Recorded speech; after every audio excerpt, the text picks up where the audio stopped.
I'm in the energy revolution part of the museum in a science museum which has been built in 1909, and 3 million visitors come here every year annually, and this energy revolution gallery has just been opened, and it's the energy revolution, the Adani Green Energy Gallery, yes, funded by the Adanis and inspired from the past to bring better renewable sources of energy to the future. I'm here with Oliver Carpenter, who's leading the curating team that has brought this beautiful concept together, a very inspiring indeed concept together.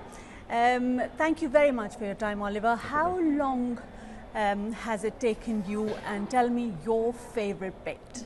Yeah, so it's taken us about 3 years from the very first conversations to the fantastic gallery you see around you today.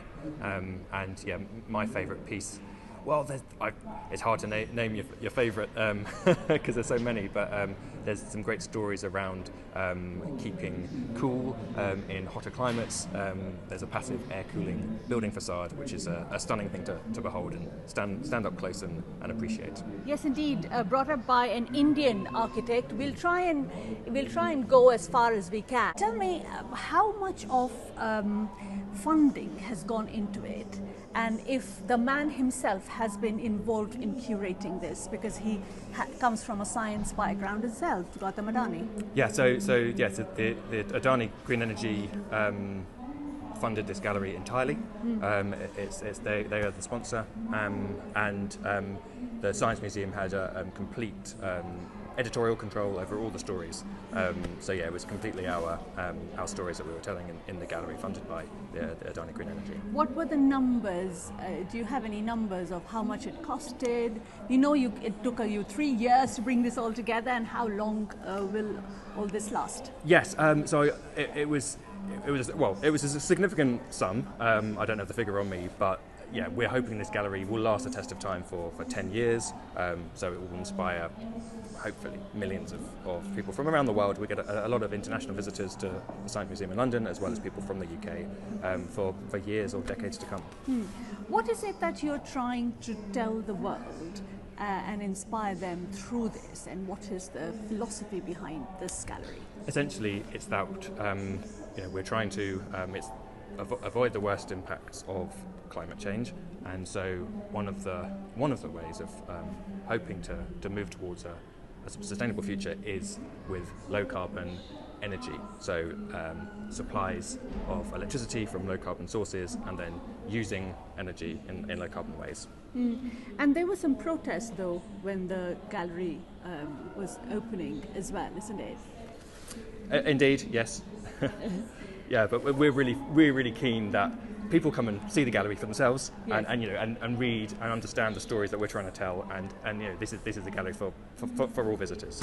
Brilliant. So shall we go to this beautiful electric vehicle that we all, Oliver, you told us about, where that already existed actually in time, and now we are going back to and being inspired by the electric vehicles. Please tell me.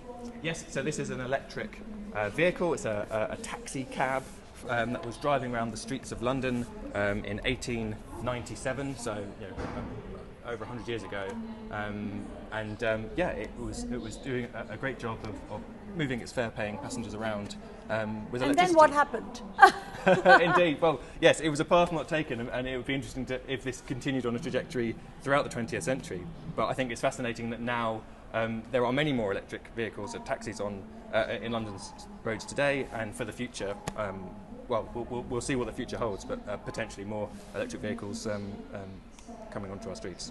Shall we just go to the cooling a bit as well? The architect Manish Siripapu from New Delhi, we found out his story, and he's been working with us to build this exhibit. It's an exhibit, but it's based on the designs that he's come up with for cooling buildings in a passive way, so without any kind of energy input.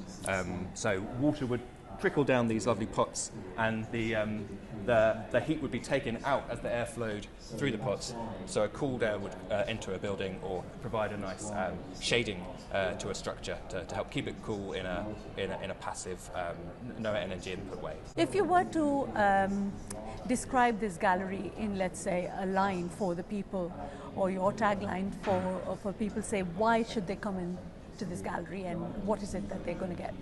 Well, I really want people to come to this gallery and be inspired by the technologies and the stories, the people stories of low carbon futures from around the world that we're putting on all in one place in the gallery.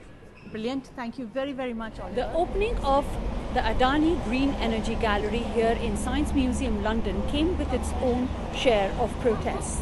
Scientists for Extinction Rebellion protested to say that the group is involved with the coal mines that is a huge contributor to the climate crisis. Ironically, this gallery is on renewable energy sources, taking inspiration from the past to power the future. It took 3 years to curate, and it's open to the public and will remain so for the next 10 years. Lavina Tandon for India Today from Science Museum, London.